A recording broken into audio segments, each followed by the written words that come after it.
Good morning. Muito bem. Porque criança aprende fácil outra língua, sabia?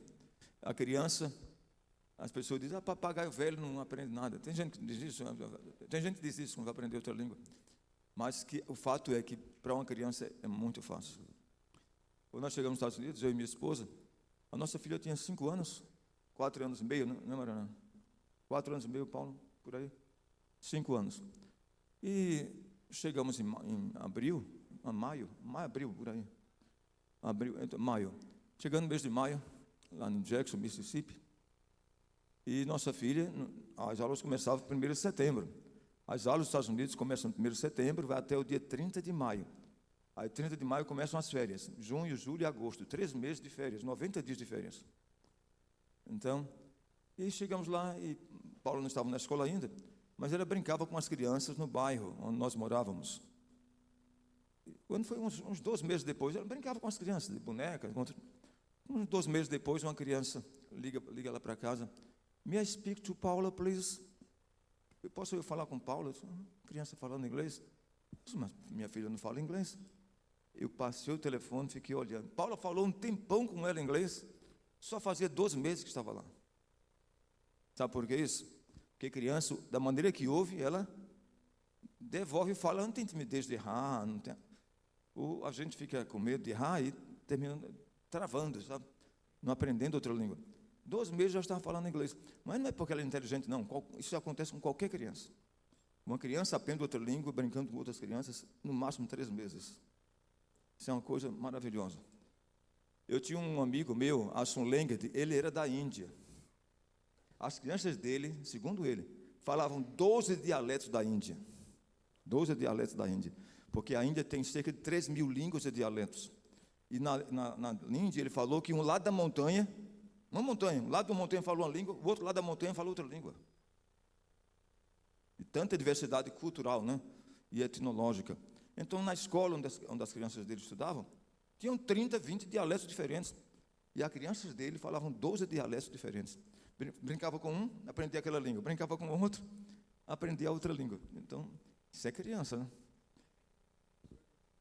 Olha como é que fica o professor numa situação dessa. Mas é verdade. Então, meus queridos, vamos para o assunto de hoje, né? O assunto de hoje, vou até mostrar para vocês. O professor lê a lição. Olha aqui. Dedicado, né? Então, aqui está a lição.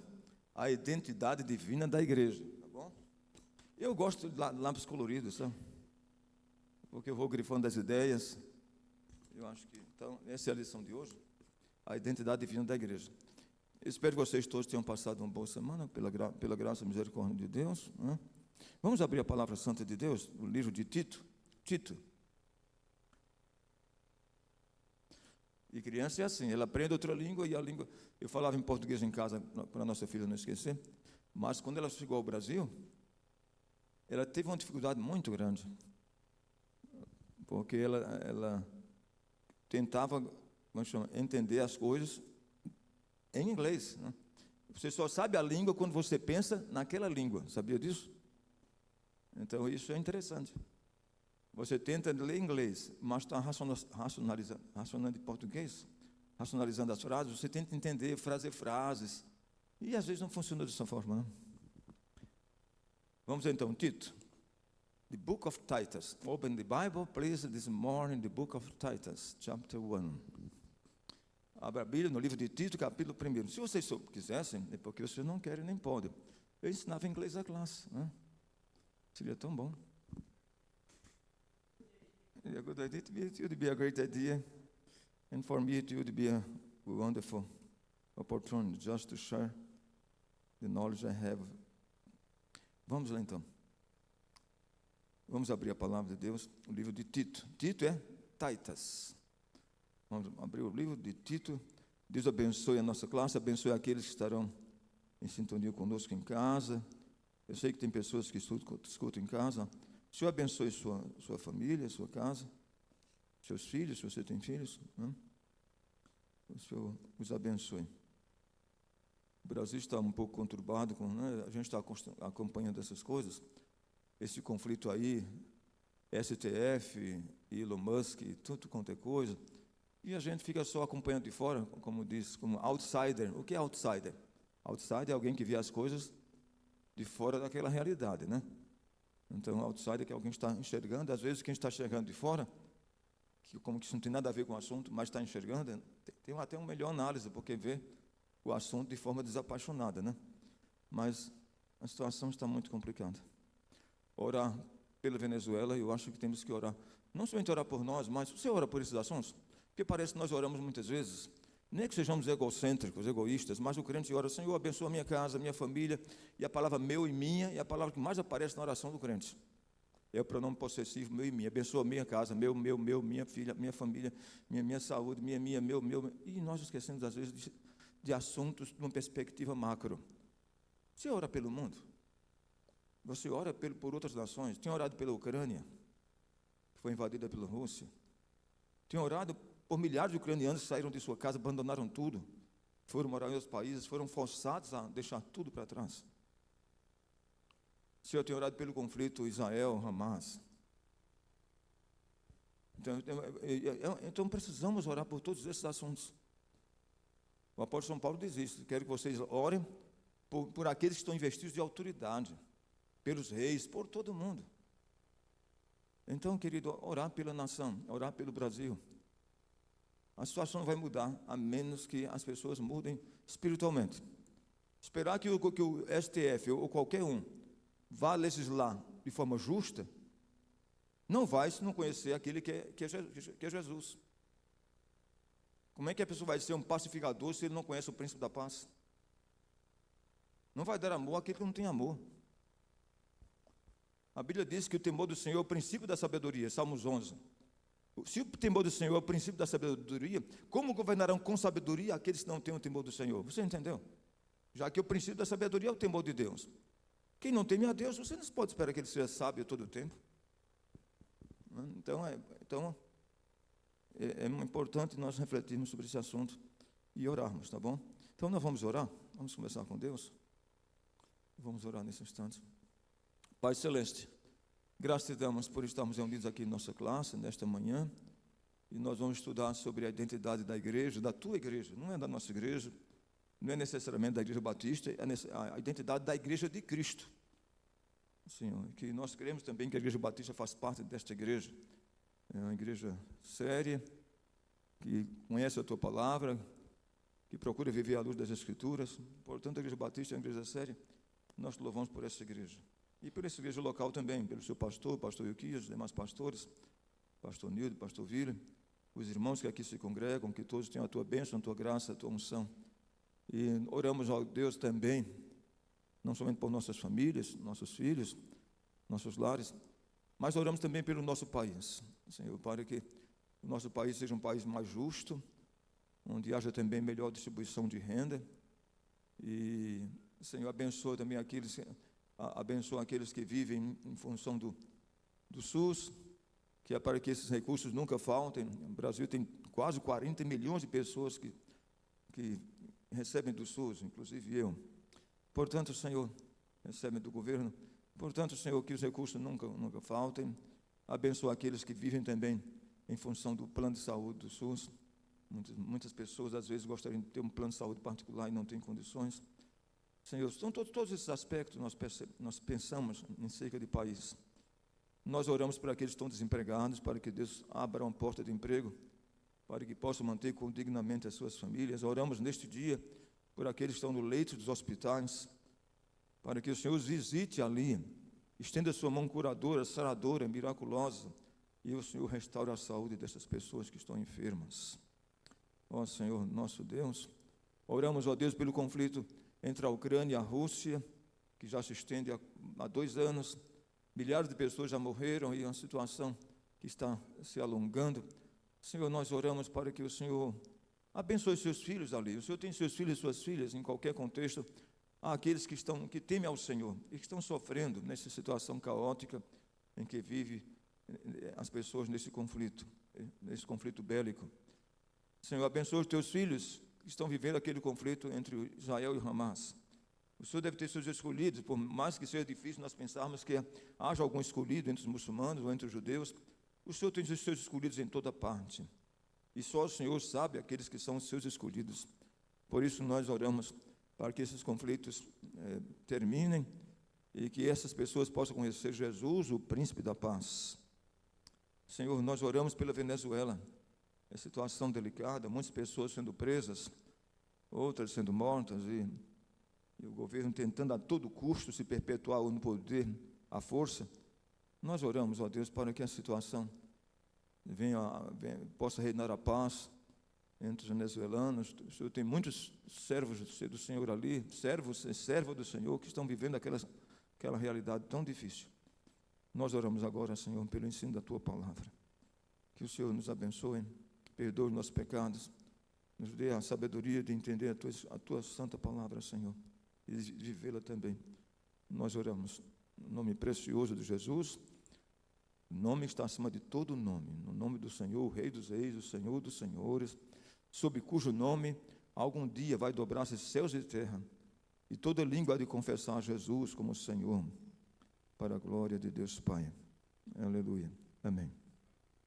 Vamos então abrir a palavra de Deus, capítulo 2 do livro de Tito. Tito, capítulo 2, versos 11 a 15. Tá bom? Tito 2, 11 a 15. E depois nós vamos ler o capítulo 2, versículo 14. Não, perdão, 11 a 15 mesmo. Só esse texto mesmo. 11 a 15. Está bem? Vamos ler o texto da palavra de Deus. Irmão Carvalho, vem aqui à frente. Leia para nós. Tito, capítulo 2, versículos 11 a 15. Pode ler em sua Bíblia, tanto faz, ou na minha, como queira. Não, de repente fala aqui, caridade, né?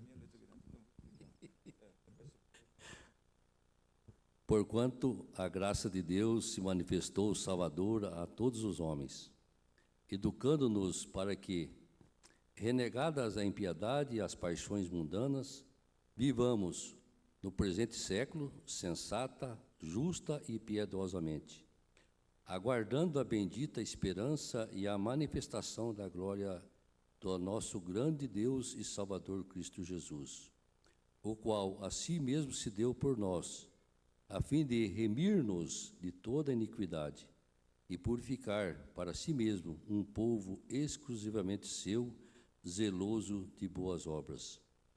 Dize essas coisas, exorta e repreende também com toda a autoridade, ninguém te despreze. Muito obrigado.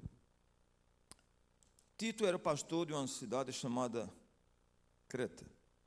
Ontem minha esposa Maria Helena viu um carro e disse: olha, eu estou vendo o nome desse carro. Ela às vezes não gosta, ela não percebe o nome, ela não conhece muito o nome de carros e marca, de que marca é. Que carro é isso? É um carro da Toyota. Da Toyota, ao explicar, a Toyota é uma marca, tem vários carros com essa marca. Ela viu o Creta, disse: mas Creta, porque a gente conhece a Grécia, já fomos algumas vezes na Grécia. A Creta é a maior ilha da Grécia, né? A Grécia tem quase 3.000 ilhas, e a maior ilha da Grécia é a ilha de Creta. E quando Paulo escreveu a carta a Tito, Tito se encontrava em Creta. Olha aqui, versículo 5, Tito 1:5. Por esta causa te deixei em Creta. Está vendo? Tito 1:5.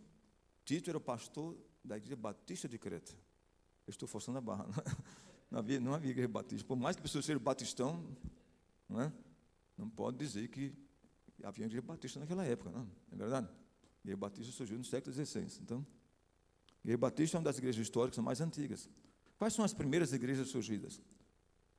Luteranos, 1517, presbiterianos, 1530, igreja batista, no final do século XVI, igreja metodista, 1760, igreja anglicana, 1580.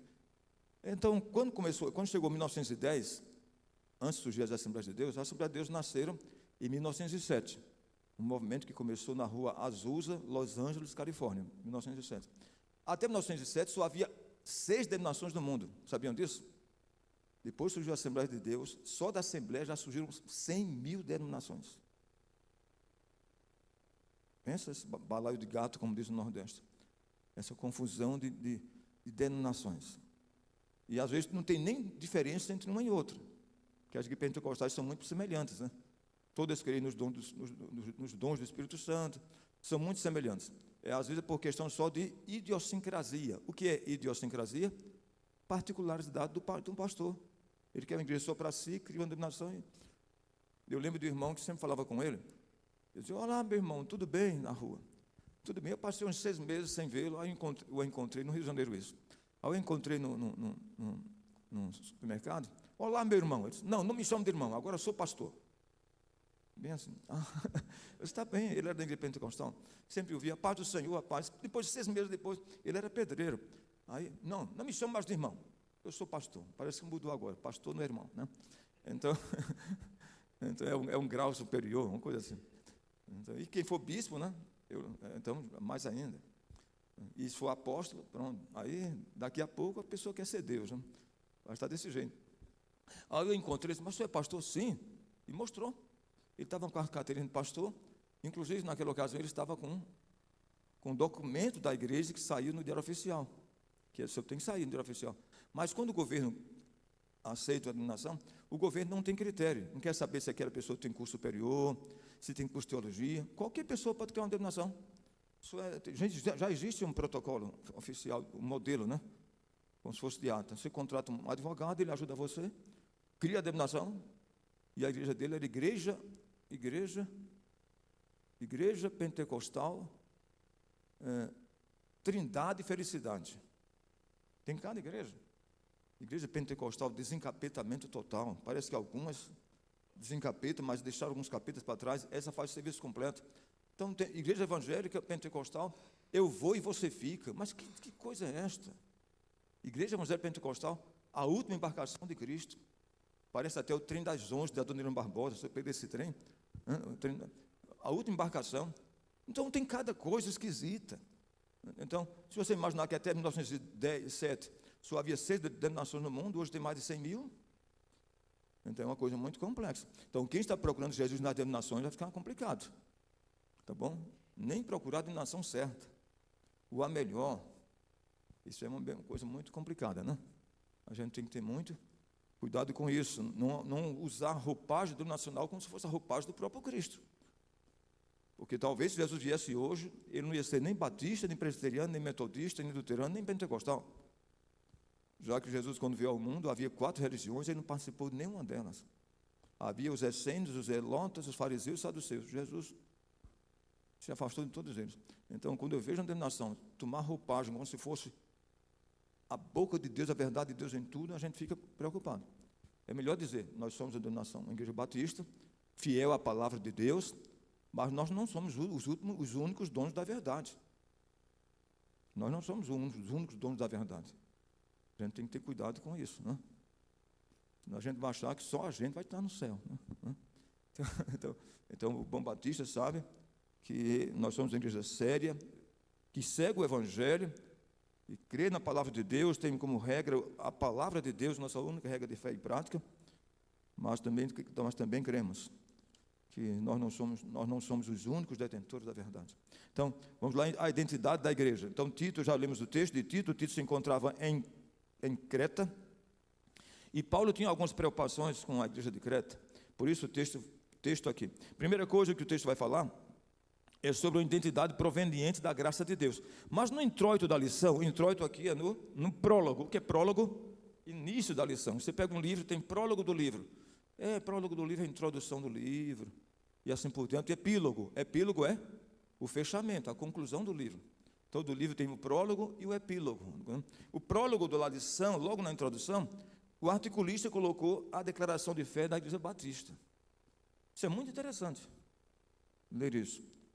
Jonas, vem aqui à frente. Lê isso. Jonas é filho de pastor, se vocês não sabem, né? O pai de Jonas era pastor batista. Jonas, vem aqui, lê para a gente. Lê isso aqui, essa declaração. Você pode ler? Aqui. É isso aqui. Bom, está aterrissando. Dá para ler? Ainda dá.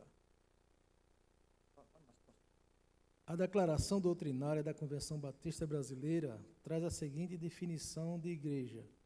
Ela aparece como a reunião universal dos remidos de todos os tempos, estabelecida por Jesus Cristo, sobre ele edificada, constituindo-se no corpo espiritual do Senhor, do qual ele mesmo é a cabeça, sua unidade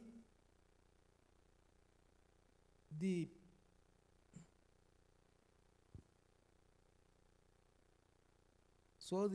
natureza espiritual e se expressa pelo amor fraternal, pela harmonia e cooperação voluntária na realização dos propósitos comuns do reino de Deus. Obrigado, muito obrigado. Então, isso é um conceito. Naturalmente, qualquer conceito é por si só. Daí porque a palavra conceito significa uma compreensão do texto. Nenhum conceito é exaustivo, mesmo porque Deus é infinito. Se eu disser que um conceito abarca tudo que Deus é, não procederia. Por mais que você queira adjetivar a Deus, né, professor Sidão? Por mais que você queira adjetivar a Deus, Deus é inadjetivável. Deus é tão grandioso que as nossas palavras não podem expressar quem Ele é. Você entendeu? Você diz, Deus é onisciente, onipotente, onipresente, infinitamente perfeito em todos os seus atributos morais, espirituais. Deus é infinitamente misericordioso, bondoso, benigno, gracioso, perdoador, clemente e assim por diante. Você pode inventar adjetivos para Deus, ele é muito mais do que você possa imaginar. Deus é inadjetivável. Deus está além de qualquer compreensão humana. Porque Deus é infinito em todo o seu ser. Lembra que alguns textos da Bíblia tentam adjetivar a Deus, mas naturalmente a gente sabe que aquilo não é perfeito. Como é que diz Salmo 103, versículo 8? Sem abrir a Bíblia. O Senhor é misericordioso e compassivo, longânimo e assaz benigno. Aí já temos 4 adjetivos sobre Deus: misericordioso, compassivo, longânimo e assaz benigno. O que é assaz? Muitíssimamente, é um superlativo. Entendeu? Assaz benigno, quer dizer, muitíssimamente benigno. Você tem 4, misericordioso, compassivo, longânimo e benigno. Mas Deus é só isso? Ele é infinitamente mais. Então não há como adjetivar a Deus. Então, nesse texto, nós temos aqui, a Igreja Batista, é uma excelente declaração de fé sobre a Igreja de Cristo. Vamos ver alguns aspectos aqui? A compreensão aqui diz que a igreja é a reunião universal dos gemidos de quando? De todos os tempos. Todos os tempos, mesmo quando não havia igreja batista. E batista surge no século XVI, mas a igreja de Jesus surge no primeiro século. Então aqui está dizendo que a igreja é uma reunião universal de quem? Daqueles que creem de todos os tempos. Então a igreja abrange a igreja de Cristo desde o início da igreja, o primórdio da igreja, a gênese da igreja no Pentecostes, até a segunda vinda de Jesus, até a sua parousia. Parousia é palavra grega para a segunda vinda. A igreja vai do Pentecostes à parousia. Tá bom? Então a igreja abrange todos os tempos. Abrange também todas as nações, todas as etnias. Como é importante entender isso? Todas as raças e culturas. Isso é maravilhoso, queridos. Olha, isto é maravilhoso. Você lembra, sabe, imaginemos, você vai abrir a Bíblia, eu gosto de, sabe, uma regra da hermenêutica é: a Bíblia interpreta a própria Bíblia. Como é importante isso? A identidade da igreja. Aqui está dizendo que a igreja é uma reunião universal, que é uma igreja que está presente em todos os povos, tribos, línguas e nações.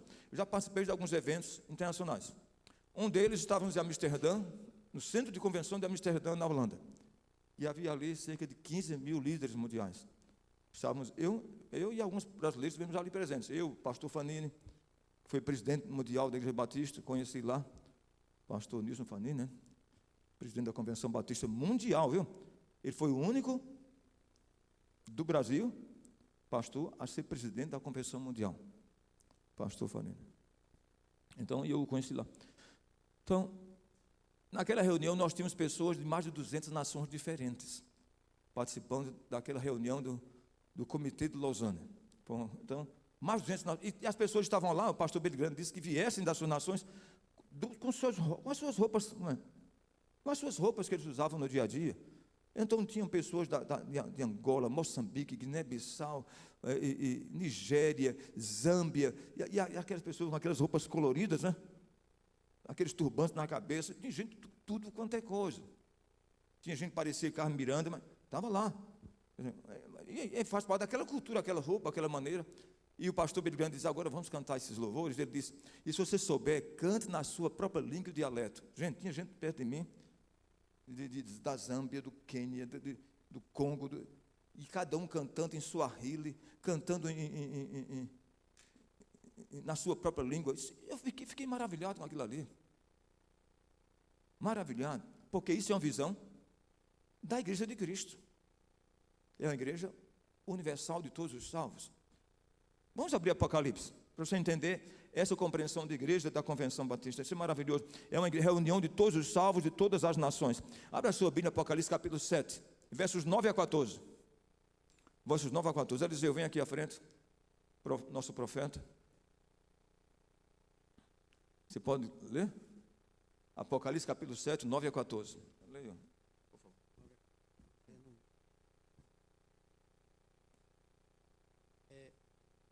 Bom dia, irmãos. Depois disso, vi uma imensa multidão, grande demais para ser contada, de todas as nações, tribos, povos e línguas, em pé diante do trono e diante do Cordeiro.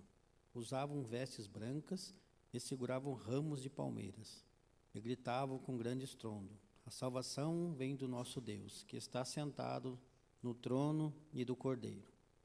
E todos os anjos estavam em pé ao redor do trono, dos anciãos e dos 4 seres vivos. Prostraram-se com o rosto em terra diante do trono e adoraram a Deus, cantando: Amém. Louvor e glória e sabedoria, gratidão e honra, força e poder pertencem ao nosso Deus, para todos sempre. Amém. Ele até o 14? Não, 13 agora. Então um dos anciãos me perguntou: quem são esses vestidos de branco? De onde vieram? Eu lhe respondi: Senhor, tu sabes. E ele disse: são aqueles que vieram da grande tribulação, lavaram e branquearam suas vestes no sangue do Cordeiro. Obrigado. Estão vendo aqui? Ele viu uma grande multidão. De onde? De todos os povos, tribos, línguas e nações. Estão vendo a visão universal da igreja? A igreja é oriunda de salvos de todos os povos, tribos, línguas e nações. Tem até o louvor que diz: de todos os povos, não tem? Povos e raças, muitos irão te louvar, né? Esse louvor é maravilhoso, porque esse louvor mostra a verdadeira igreja de Cristo. Muitos irão te louvar de todas as nações. Glória a Deus, aleluia por isso. E quando João perguntou, disse: quem são aqueles? O que é que o anjo respondeu? Esses são os batistas, foi isso que ele disse. Esses são os presbiterianos, são os das Assembleias de Deus, os metodistas, congregacionais. Não, ele disse: são aqueles que vieram da grande tribulação e lavaram suas vestes no sangue de Jesus. Portanto, a única credencial para entrar no reino dos céus é ser lavado no sangue de Cristo. Oh, glória, aleluia, Maranata, vem Jesus. Sou liberto pelo sangue dessa cruz. Tenho Consolador, sua glória e resplendor. Sou liberto pelo sangue do Senhor. Tem louvor que nós não cantamos aqui, porque parece louvor pentecostal, mas é um louvor glorioso. Sou liberto pelo sangue do Senhor. Que maravilha, você é liberto pelo sangue de Jesus.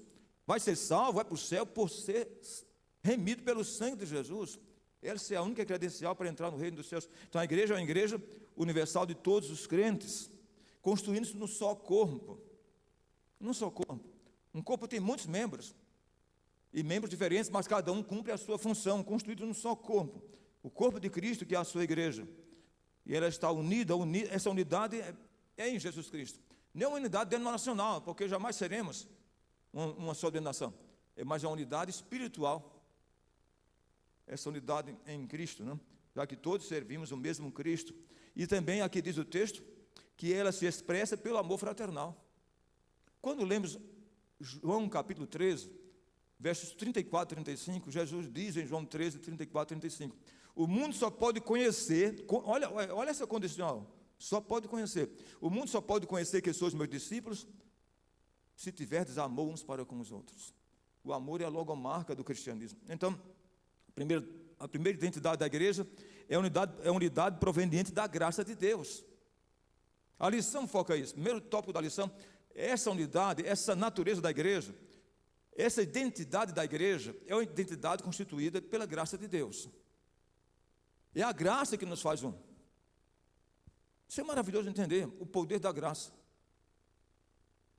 Você pode imaginar isso, o poder da graça de Deus? Vamos ler alguns textos da palavra sobre a importância da graça. Efésios capítulo 2, versos 8 e 9. Abra esse texto. Efésios 2, 8 e 9. O poder da graça. Efésios 2, 8 e 9. Eu quero que você lê esse texto para a gente.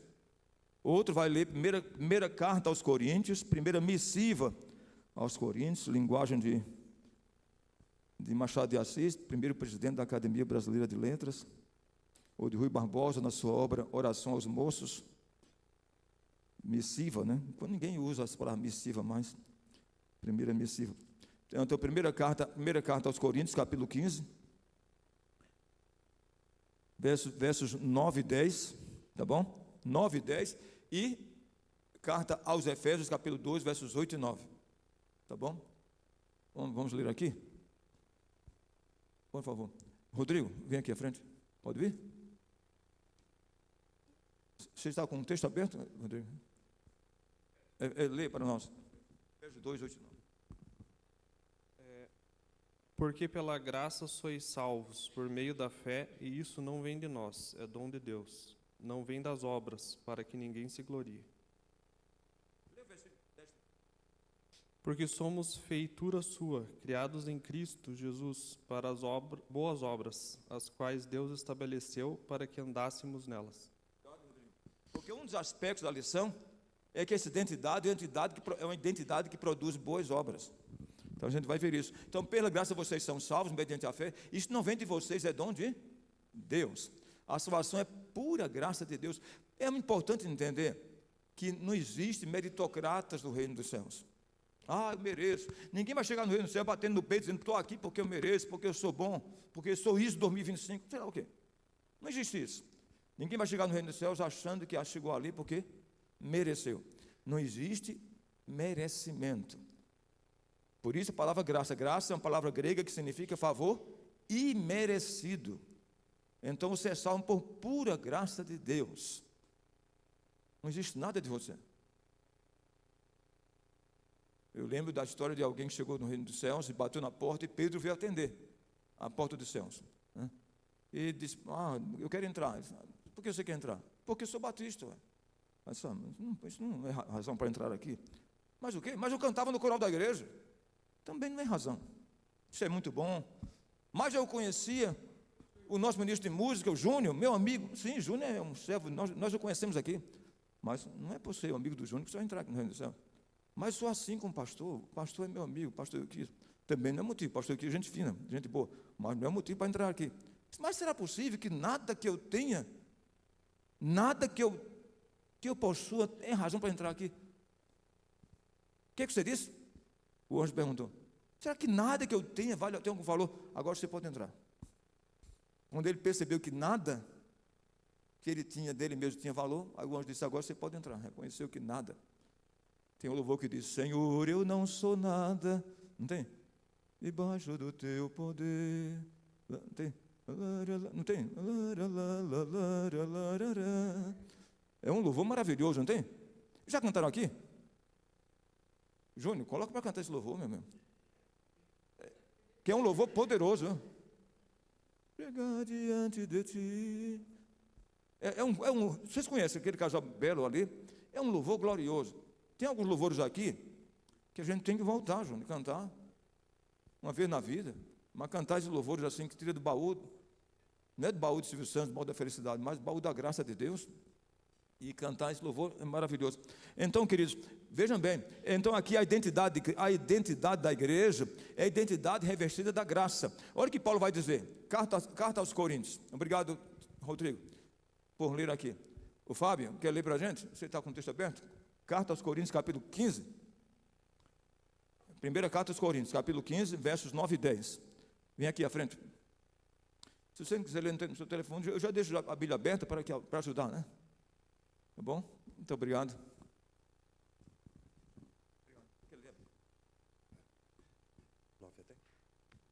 O Fábio tem que levantar.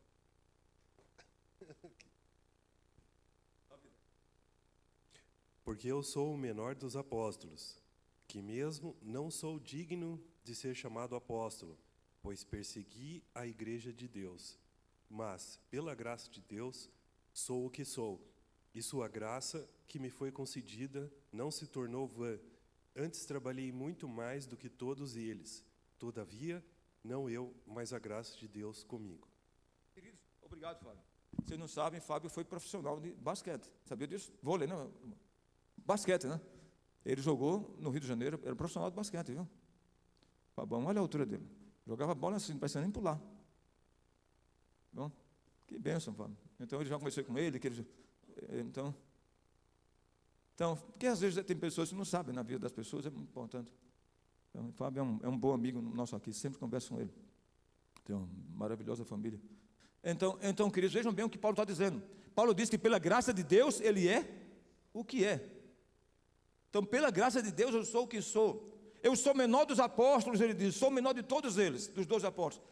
Mas ele diz, mas a graça de Deus não foi vã na minha vida. Eu trabalhei mais do que os outros apóstolos. Mas ele diz uma coisa maravilhosa. Quem trabalhou? Não eu, mas a graça de Deus comigo. Você pode entender que tudo que acontece com a sua vida é pura graça? É maravilhoso, tudo. Você sai daqui, imaginemos que o Jonas sai daqui dirigindo, vai para o seu sítio. Chegou lá pela graça de Deus. Veio para a igreja. O anjo de Deus te guardou, pela graça de Deus. Passou mais um dia, domingo, chegou segunda. Foi pura graça de Deus, meu amigo. As coisas não acontecem porque você é cuidadoso. Nunca aconteceu um acidente na estrada porque você sabe dirigir. Você é cuidadoso. Independente de cuidado, tem gente que morre na estrada. Por quê? Você está cuidadoso. Está abaixo do limite de velocidade. Mas tem um doido, um maluco, um crazy, que vem e bate no seu carro. Já acontece isso? Você morreu por causa de terceiros? Não foi você. Você não foi imprudente. Mas a pessoa, o outro foi imprudente, invadiu o sinal e bateu em você.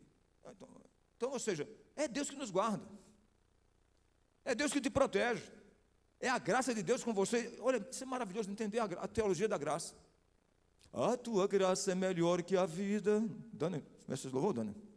A tua graça é melhor que a vida. Meus lábios te louvam e assim bendirei. Em teu nome, a tua graça. A graça de Deus comigo. Isso é maravilhoso, teologia da graça. Então, a identidade da igreja é uma identidade proveniente da graça de Deus. A identidade da igreja, segundo tópico, é uma identidade divina para as boas obras. Por quê? Porque a igreja, gente, guarda isso no coração. Nada é um fim em si mesmo. A igreja também não é. A igreja não é um fim em si mesmo. A igreja batista não existe para ela mesma. Você pode entender isso? Que nada pode ser um fim em si mesmo. Só Deus é um fim em si mesmo. Só Deus a si mesmo se basta. Como é importante, olha, gente, pensa nisso. Nada é um fim em si mesmo, só Deus o é. Então, o que eu quero dizer isso? É que, por isso que é importante entender isso, o texto. Maravilhoso. Então, a igreja existe por uma razão. Foi escolhido para. Jesus diz em João capítulo 15, eu escolhi vocês, para que vocês possam ir e dar frutos. Se eu não escolher você para ficar sentado na igreja, no banco da igreja, sem fazer nada, eu mesmo fico agoniado, como diz lá no Nordeste. Isso aqui é agoniado? Quem é nordestino sabe, né? As palavras agoniado, avexado, aperreado, e um bocado de iado aí.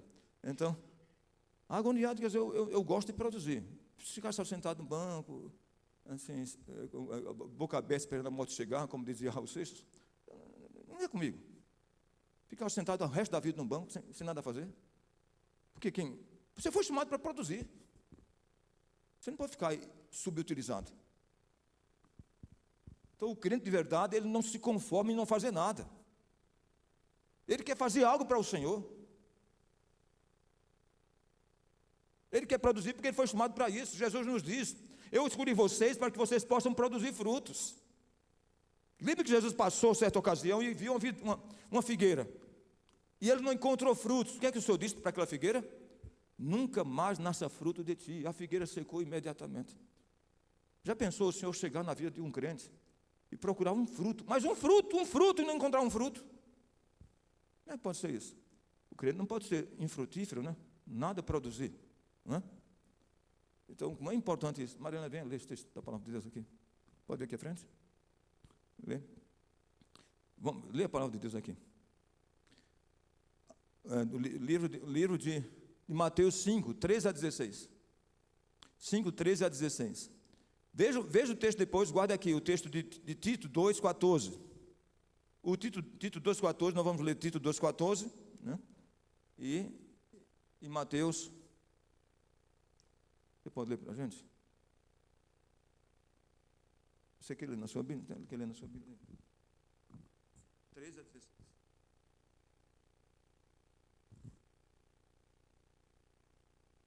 Vós sois o sal da terra. Ora, se o sal vier a ser insípido, como lhe restaurar o sabor? Para nada mais presta, senão para, lançado fora, ser pisado pelos homens. Vós sois a luz do mundo. Não se pode esconder a cidade edificada sobre o monte. Até o 16? Assim? Assim brilhe também a vossa luz diante dos homens, para que vejam as vossas boas obras e glorifiquem o vosso Pai que está nos céus. Obrigado. Muito obrigado. Vocês estão vendo o que Jesus disse? Vocês são a luz do mundo. Vocês são o sal da terra. Não se pode esconder nem a luz nem o sal. Aí ele vai dizer, assim brilha a vossa luz para quê? Para a glória sua? Não. Para que as pessoas vejam as vossas boas obras. Queridos, como é importante isso? Sabe por quê? Eu me preocupo quando a igreja dá uma ênfase muito grande na sua ação pela fé e parece que não tem nada que fazer. Você já está salvo mesmo, você é salvo pela fé? É claro que é pela fé. Mas a verdadeira fé produz obras. A verdadeira fé produz boas obras. Desconfie do crente que não ajuda ninguém, não ama ninguém. O que é que esse crente está fazendo? Ele não ama ninguém. Não é de ninguém, como aquela música Marisa Monte, não sou de ninguém, sei lá o quê. Então, como é que pode ser isso? Não ama ninguém, não está interessado na vida de ninguém, não ajuda ninguém, mas está na igreja levantando a mão, batendo palmas, dizendo aleluia, glória a Deus, alguma coisa está errada. Porque a verdadeira fé produz boas obras. Não tenha dúvida. Não tenha dúvida. Jesus está dizendo, para que os homens vejam as vossas boas obras e glorifiquem a vosso Pai que estás nos céus. Tito 2,14. Daniel, quer ler? Vem aqui, Daniel. Dani, quer vir aqui na frente? Tito 2,14.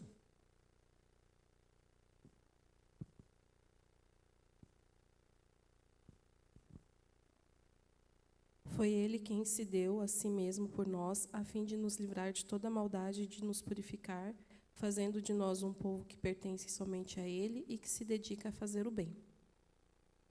Obrigado. Muito obrigado, Daniel.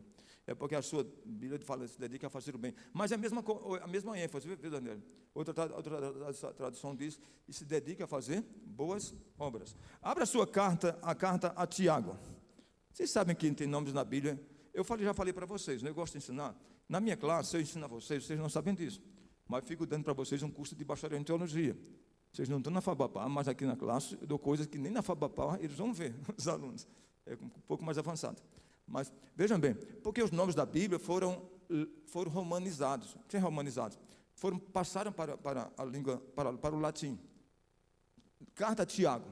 Por quê? Porque a primeira Bíblia traduzida para outra língua foi para a Vulgata, no Novo Testamento. A Vulgata latina, escrita por São Jerônimo no século III, no ano 300. Jerônimo traduziu a Bíblia do grego e hebraico para o latim. O que é que Jerônimo fez? Todos os nomes que tinham origem no hebraico, ele romanizou. Maria, não tem judeu com o nome de Maria? Hebreu na época de Jesus? Maria é nome latino. Sabe o nome de Maria, mãe de Jesus? Era Miriam. Miriam, passou a ser chamada Maria. José, Yosef, José. Johan, João. Tiago, sabe qual é o nome de Tiago? Jacó. Era Yaakov. Yaakov, porque Jacó é em português. O nome dele é Yaakov, Y-A-K-O-V. Yaakov passou a ser Tiago. Olha que diferença. Então, muitos nomes foram romanizados. Algumas Bíblias antigas, no século XIX, aparecia carta de Jacobus. Você vai ver a carta de Tiago, tem Jacobus. Então, quando lembrar de Tiago, ele tinha o nome de um dos patriarcas, Abraão, Isaac e Jacó. Tiago não é nome de judeu. Tá bom? Especialmente na época de Jesus. Vamos ver então, carta de Jacó, que nós chamamos de Tiago, capítulo 2. Olha o que Tiago vai dizer. O que Tiago fala sobre esse assunto? Vejam bem, eu quero que você leia isso aqui porque é muito importante. Tá bom? Capítulo 2, versículos 14 a 17. 2, 14 a 17. Irmã Dária, vem aqui à frente ler. Tito, capítulo, porque eu tenho chamado sempre seu marido, mas eu nunca chamei a irmã Dária para ler aqui na frente, né, irmã Dária? Leia para nós, Tiago, capítulo 2, versículo 14 a 17. A fé sem obras é morta. Meus irmãos, qual é o proveito se alguém disser que tem fé, mas não tiver obras? Pode acaso semelhante fé salvá-lo? Se um irmão ou uma irmã estiverem carecidos de roupa e necessitados de alimento cotidiano, e qualquer dentre vós lhes disser, ide em paz, aquecei-vos e fartai-vos, sem contudo lhes dar o necessário para o corpo, qual é o proveito disso? Assim também é a fé. Se não tiver obras, por si só está morta. Muito obrigado. Olha que texto forte. Se você vai ler o resto do texto, Tiago é muito forte, contundente, persuasivo. O crente que tem poder, tem nas suas mãos o poder de ajudar alguém e não ajuda. Vejam bem, existe um tipo aí chamado teologia da prosperidade. Obrigado, irmão Dário. Teologia da prosperidade que diz que Deus te chamou para ser próspero, mas o próspero deles sempre está ligado a fins pecuniários.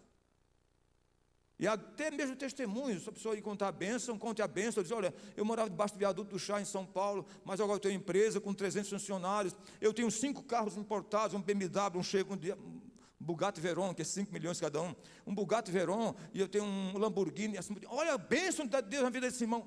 Meu irmão, se o Senhor te der alguma coisa, com certeza é para abençoar também outras pessoas. O seu dinheiro não pode ser uma razão, não pode ser um fim em si mesmo. Por isso, quando lemos 1 Timóteo capítulo 6, Paulo vai dizer, dize aos ricos deste mundo, que não coloquem sua esperança no dinheiro, mas que sejam ricos em dar, sejam ricos em contribuir, em compartilhar. Pode ver, tem gente aí que a riqueza dele é só para ele, não ajuda ninguém. Quando levantava eu sempre percebia que quando havia uma fome, uma desgraça lá no sertão, lá no Nordeste, o programa de Silvio Santos aparecia isso antigamente. E a pessoa ia lá e dizia, olha, fulano de tal, essa família está voltando, um programa chamado De Volta para a Minha Terra. Não sei se alguém lembra disso aí.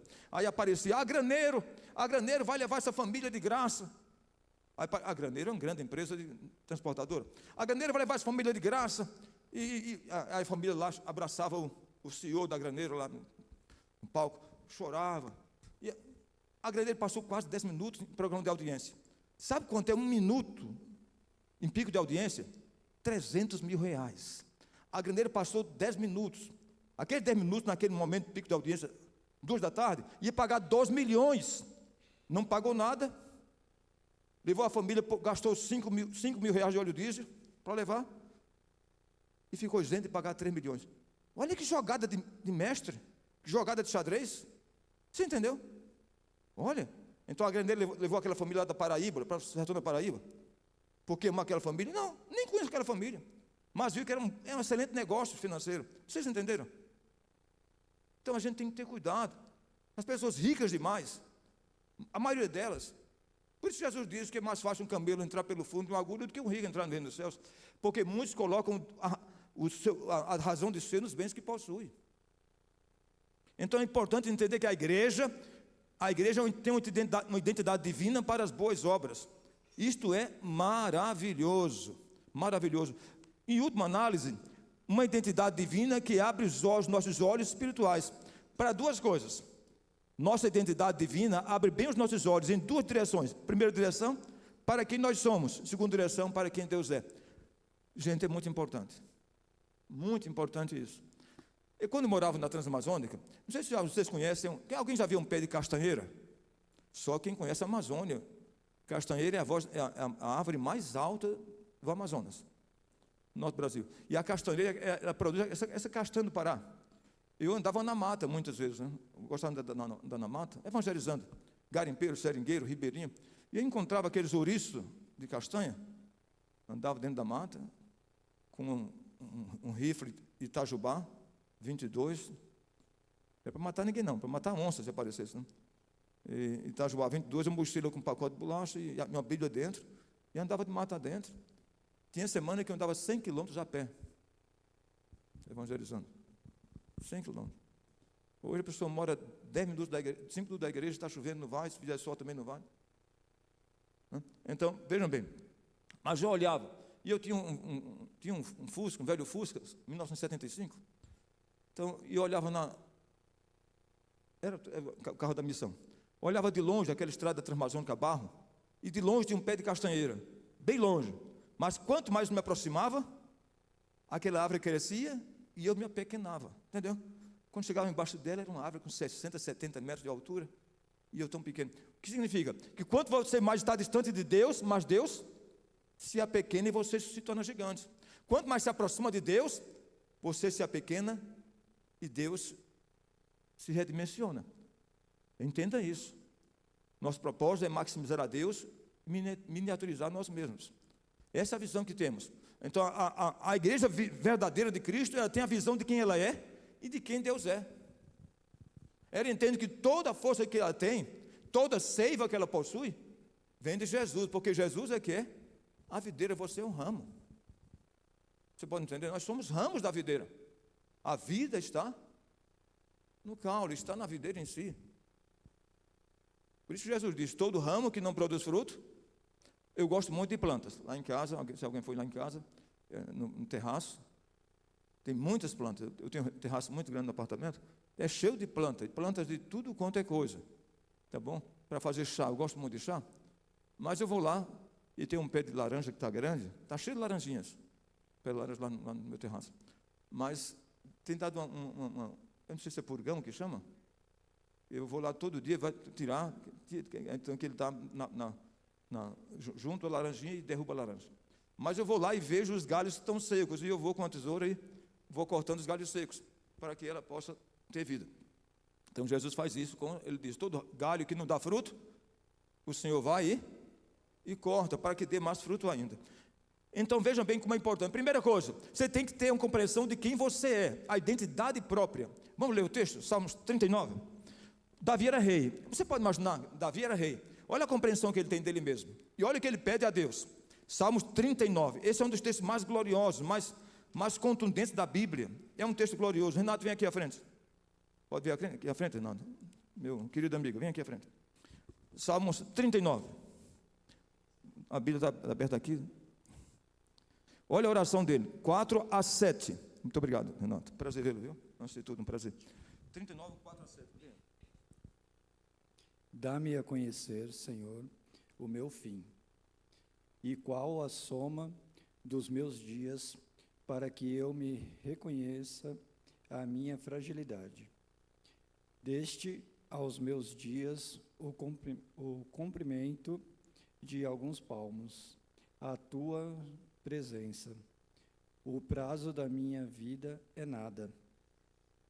Na verdade, todo homem, por mais firme que esteja, é pura vaidade.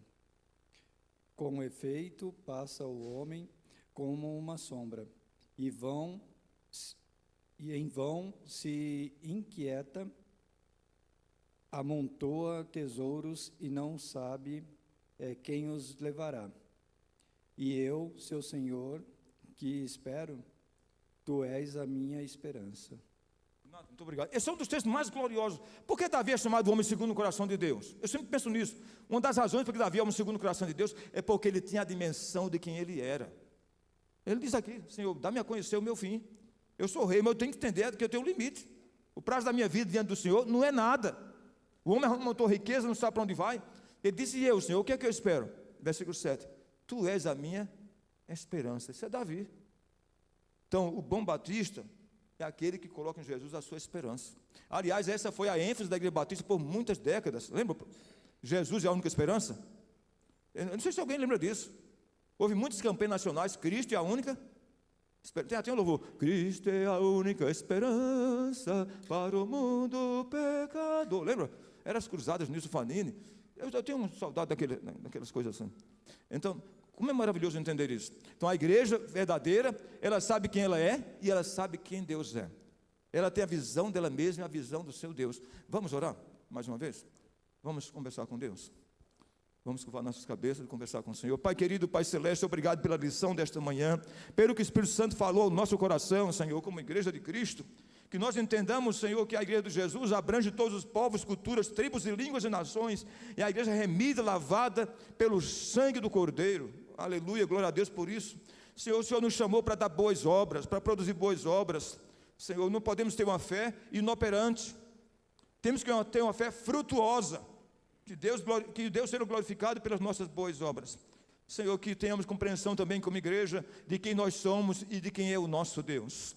Nós oramos rogando a tua bênção para o culto que se avizinha, que logo começa. Abençoa o culto, a liturgia, os participantes, os vocalistas, os instrumentistas, o pregador, que todos eles sejam usados pelo Senhor como instrumentos dóceis nas mãos do teu Espírito Santo. É a nossa oração, Senhor, devota e sincera, em Jesus, o Senhor da igreja. Amém.